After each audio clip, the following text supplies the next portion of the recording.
Hello बच्चों। कल हमने आपको टाइप नंबर 1 कराया था, चैप्टर नंबर 7 का, जिसमें हमने आपसे डिस्टेंस बिटवीन टू पॉइंट्स निकालने की बात की थी, दो बिंदुओं के बीच की दूरी। तो ये मैंने होमवर्क में क्वेश्चन दिए थे, जरा इनके सॉल्यूशंस मिला लीजिए अपने। देखिए, सबसे पहले ए कोऑर्डिनेट दे रखा था, बी दे रखा था, सी दे रखा था। ए वाले को मैंने x1 y1 मान लिया, बी वाले को x2 y2 मान लिया और सी वाले को x3 y3, जिससे कि निकालने में थोड़ी सी आसानी हो। चलिए, सबसे पहला काम हमने क्या किया, इसको x मैंने कहा था चारों में से किसी से भी माइनस कर सकते हैं, x2 माइनस x1 का होल स्क्वायर कर सकते हैं या x1 माइनस x2 का होल स्क्वायर कर सकते हैं। ये मैं डिस्टेंस फॉर्मूले में बता चुका हूं, ठीक है। तो अब हमने क्या किया, इसमें 0 में से 3 माइनस किया। बस ये ध्यान रखना है, x वाले में से x वाला माइनस करना है, y वाले में से y वाला माइनस कर दिया, ठीक है। अब देखो 3 का स्क्वायर 9 हो गया और ये 3 का स्क्वायर 9 हो गया। आप कहोगे माइनस क्यों नहीं लगाया, भाई माइनस का स्क्वायर करोगे तो माइनस का 9 थोड़ी आएगा, -3 इंटू -3 करोगे तो वो प्लस का हो जाएगा, ठीक है। 9 और 9 18 हो गया, इसके फैक्टर किए मैंने, 3 इंटू 3, ये जोड़ा बन गया, पेयर बन गया। तो इनमें से एक 3 बाहर आ जाएगा, √2 अंदर रह जाएगा और यहां पर लिख देंगे यूनिट। अच्छा, कल एक बच्चे का कमेंट आया, सर आप तो कह रहे थे कि 10th क्लास में जैसे ही हम रूट लेंगे तो प्लस माइनस दोनों लिखेंगे। भाई ये जो है, ये मैंने वीडियो में बताया था आपको, ये है डिस्टेंस। क्या चीज है ये? डिस्टेंस। कभी आपने ये सुना है कि माइनस के 3 किलोमीटर गया आज तो मैं घूमने, या आज तो मैं माइनस के 500 मीटर घूम के आया हूं? नहीं सुना। मतलब क्या है, distance never be measured in negative. Distance को हम नेगेटिव में मेजर नहीं करते, ठीक है। तो इसलिए हम जो है यहां पर हमने प्लस वाला लिख दिया है, ठीक है। दूरी हमेशा किसमें होती है? प्लस, इसलिए, ठीक है। अब देखिए जैसे बीसी हो गया, बीसी का मतलब हो गया यहाँ पे 7 माइनस 0 और ये हो गया 6 माइनस 3। इसको किया तो ये 49 और ये माइनस किया और फिर उसके बाद स्क्वायर किया तो 9, ये बन गया 58, 2 इंटू ये। अब इसमें कोई भी जोड़ा नहीं बनना दो का, तो इसलिए इसको हम डायरेक्टली 58 ही लिख देंगे, ठीक है। ऐसे नहीं छोड़ेंगे, ऐसे छोड़, अगर हमारे जोड़े नहीं बन रहे। चलिए, अब AC निकाला। देखो 7 में से 3 माइनस कर दिया पहले मैंने, फिर मैंने 6 में से 0 माइनस कर दिया, ये हो गया 16 और ये हो गया मेरा 36, प्लस किया 52। आप देखिए 52 के मैंने फैक्टर किए तो ये मेरा, ये एक जोड़ा बन गया। जोड़ा बन गया तो बाहर कर दो, 2 बाहर कर दिया, √13 इधर रह गया, यूनिट लिख दिया। आसान, बहुत आसान है, सबसे आसान काम हमारा चैप्टर नंबर 7 के अंदर ये।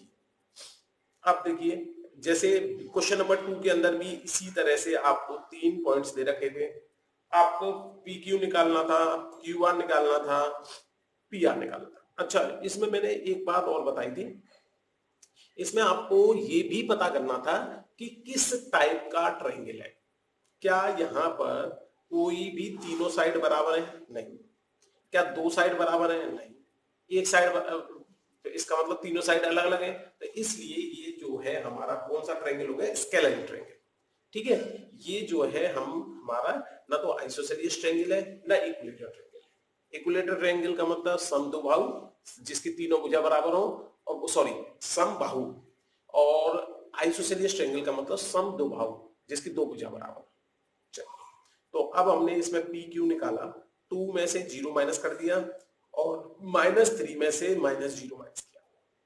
इसका स्क्वायर करेंगे 4, इसका स्क्वायर करेंगे तो 9 प्लस का, इन दोनों को जोड़ दिया, फैक्टर करने की कोशिश की, फैक्टर हो नहीं पाए तो इसलिए यहीं पर छोड़ दिया। अब देखा हमने R में से, देखिए 5 में से 2 माइनस किया 3, 6 में से, अब देखो 6 में से माइनस किया माइनस का 3, तो देखो मैंने लिखा उस हिसाब से। अब माइनस और माइनस क्या हो जाएगा? प्लस, ये बन गया 9, 9 का स्क्वायर कितना हो गया? 81।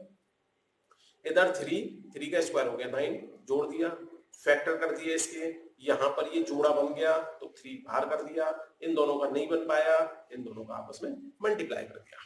इसी तरह हमने यहाँ पे जो है PR निकाल दिया। अब क्वेश्चन नंबर 3 देखिए। क्वेश्चन नंबर 3 में आर एम क्यू दे दिया था, आर एम निकाल दिया इसी तरह से, ये 1 यूनिट आ गया, ये √5 यूनिट आ गया, और जो आर क्यू है हमारा, आर क्यू ये हमारा आ गया 2 यूनिट। अब देखो इसमें भी हमारी कोई भी सेम नहीं है, ये 1 आ रहा था, ये √5 और 2, तो इसलिए हमें बताने की जरूरत नहीं है कि भाई ये इक्विलेटरल ट्रायंगल है, आइसोसेलियस है। अब इसके बाद आइए क्वेश्चन नंबर 4 पे। 4 में देखा ये दोनों तो सेम आ गए, ये अलग, तो इसका मतलब आप कह दोगे कौन सा ट्रायंगल है, ये आइसोसेलियस ट्रायंगल, और आपका आंसर गलत। क्यों? क्यों भाई? यही तो बोला था कि जब दो ट्रायंगल बराबर हो तो आइसोसेलियस, दो साइड्स बराबर हो किसी ट्रायंगल के अंदर तो आइसोसेलियस ट्रायंगल। बेटा वो बात तो एकदम सही है, पर प्रॉब्लम ये है यदि ये ट्रायंगल होगा तभी तो ये आइसोसेलियस ट्रायंगल, इक्विलेटरल ट्रायंगल होगा। इसमें देखो हमारी दो साइड्स का जो सम है, इन दोनों का सम, वो थर्ड साइड के बराबर आ गया। इसका मतलब ये ट्रायंगल ही नहीं बन रहा, ये जो है एक क्या बन रही है, रेखा बन रही है। इस ए बी का सम यदि बीसी के, ए बी प्लस बीसी का सम ए सी के बराबर आ जाए तो वो ट्रायंगल नहीं बनता। इसलिए इसको कोई भी बच्चा आइसोसेलियस ट्रायंगल मत लिख देना, ठीक है? चेक कर लेना इसको, कहीं आपने लिख दिया हो आइसोसेलियस ट्रायंगल, इसलिए दिया था ये क्वेश्चन मैंने।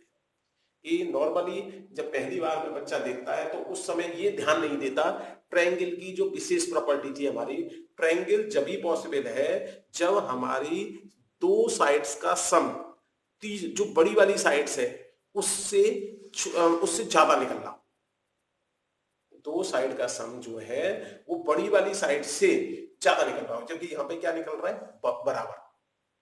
तो इसलिए ध्यान रखना इस क्वेश्चन में 99% बच्चे गलती करते हैं, आपको नहीं करनी।